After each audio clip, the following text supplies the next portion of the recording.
ஓம் ஹரி சிவவும் சிவ.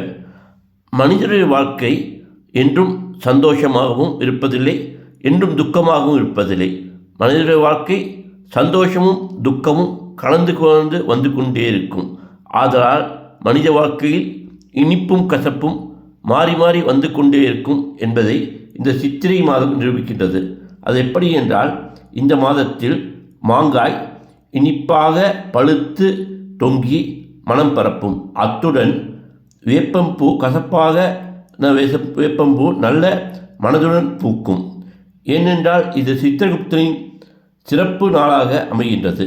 சித்திர பௌர்ணமி அன்று நாம் வெற்றிலை பாக்குக்கு மேல் தீபமேற்றி அதன் பக்கத்தில் சுக்கு வைத்து பூஜை செய்தால் நன்மை கிட்டும் என்பது நம்பிக்கை.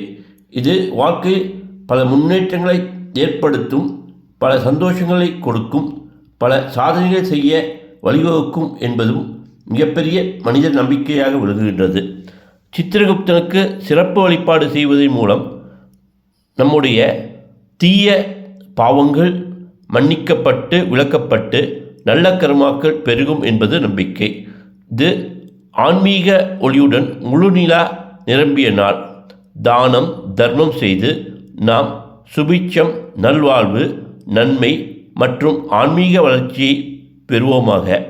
சர்வம் கிருஷ்ணருக்கே அர்ப்பணம். நன்றி.